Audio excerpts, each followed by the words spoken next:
सभापति महोदय, मैं आपका धन्यवाद देता हूं कि मुझे बोलने का मौका मिला है। इस कॉन्स्टिट्यूशनल अमेंडमेंट बिल के समर्थन में मैं खड़ा हूं, साथ ही साथ बहुत सी बातें भी मुझे रखनी हैं। हालांकि समय सीमित है, पूरी बात नहीं रख पाऊंगा, लेकिन मैं कोशिश करूंगा कि कम समय में अपनी बात खत्म कर दूं। मैं सबसे पहले जितने भी मानव, जितने भी राजनेता, जितने भी पॉलिटिकल पार्टी जिन्होंने सामाजिक लड़ाई को आगे बढ़ाया, मैं उनका धन्यवाद देता हूं और आभार प्रकट करता हूं। आज मैं कुछ देर पहले तमिलनाडु के नेता, बहुत ही सीनियर नेता TR बालू जी का मैं भाषण सुन रहा था। उन्होंने संघर्ष और किस तरीके से पुराने राजनेताओं ने, जो इस समाज में सबसे पीछे हैं, सबसे दबे लोग हैं, जो हजारों साल अपमानित हुए, उनके संघर्ष और उनको कैसे सम्मान और हक मिल सके, उसकी कैसे लड़ाई लड़ी गई। मैं कई माननीय सदस्यों का भाषण सुना। हमारे बगल में बैठी हैं सुप्रिया सुले जी, उनका भी मैंने भाषण सुना। वो कह रही कि सरकार से वो कंफ्यूज हैं, क्योंकि सरकार के एक माननीय सदस्य कुछ कहते हैं, दूसरे माननीय सदस्य कुछ कहते हैं। ये तो सदन की बात है सभापति महोदय। लेकिन अगर हम सत्ता पक्ष में बैठे लोगों की बातें सुने और उनका आकलन करें, अगर देश को सबसे ज्यादा किसी ने गुमराह किया है तो वो भारतीय जनता पार्टी ने पिछड़ों को, दलितों को सबसे ज्यादा गुमराह करने का काम किया। और सभापति महोदय, नियत साफ हो तब हम उम्मीद करेंगे कि आरक्षण बचेगा। हम तो सरकार चलती देख रहे हैं उत्तर प्रदेश में। क्या सरकार वो भारतीय जनता पार्टी की नहीं है?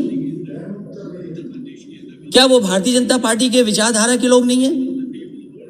जहां तक आज कॉन्स्टिट्यूशनल अमेंडमेंट बिल की बात है, मैं दो बातें बिल्कुल साफ कहना चाहता हूं। हम सब स्वीकार कर रहे हैं, सदन के जितने भी सदस्य हैं, ये भी अच्छा है कि स्टेट्स को मौका मिल रहा है, वो अपने आप फैसला ले सकते हैं किन जातियों को ओबीसी में शामिल करना है। लेकिन क्या एक ही जगह पर जब तक आप 50% की कैप नहीं बढ़ाएंगे तो क्या ओबीसी को पूरा अच्छा मिल जाएगा? आप एक ही कमरे में न जाने कितने लोगों को बैठाना चाहते हैं। आप कहते हैं इसी सदन में, क्योंकि ये लोकसभा छोटी पड़ रही है, हमें एक सेंट्रल विस्ता बनाना पड़ेगा, क्योंकि बड़ा सदन बनाना है, हमें सब आराम से बैठ सके। तो आप अपनी सहूलियत के लिए तो बना रहे हैं सेंट्रल विस्ता, लेकिन आरक्षण जो सबसे मूल भावना रही मंडल कमीशन की, उससे खिलवाड़ कर रहे हैं। कौन नहीं चाहता जाति जनगणना हो?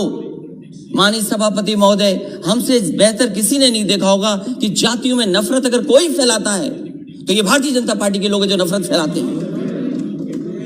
मुझे याद है चुनाव मत भूलिए, इन्होंने चेहरे आगे किए, इन्होंने चेहरे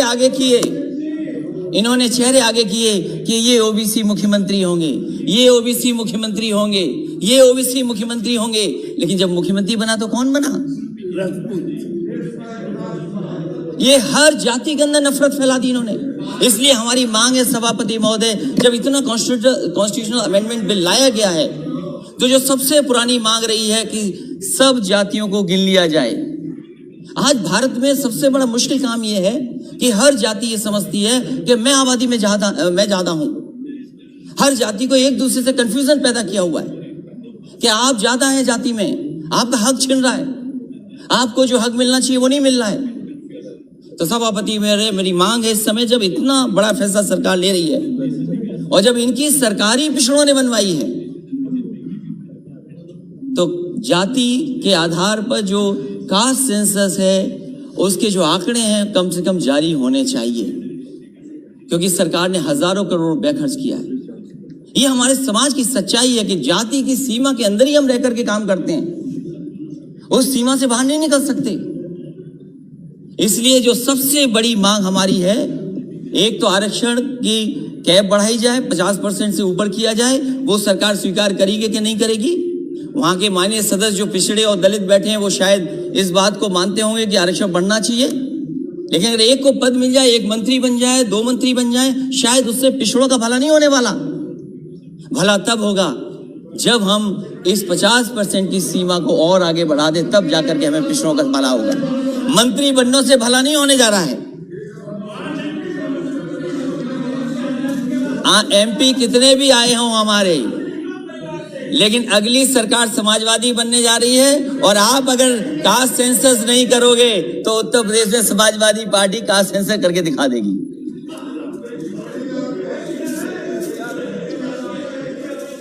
और वो नारा जो सोशलिस्टों ने दिया सभापति महोदय, क्योंकि जब 50% से आगे की बात मैं कह रहा हूं तो वो नारा हमें याद करना चाहिए। सोशल लीडर्स ने दिया कि सोशलिस्टों ने बांधी गांठ, पिछड़े पावे 100 में 60। और ये सरकार न भूले, आपको पिछड़ों ने ही मौका दिया यहाँ बैठने का। जिस दिन पिछड़े हट जाएंगे और दलित हट जाएंगे, आपका पता नहीं लगेगा कि आप कहां पर हो। इसलिए सभापति महोदय, हमारी 2 ही मांगे हैं कम समय में।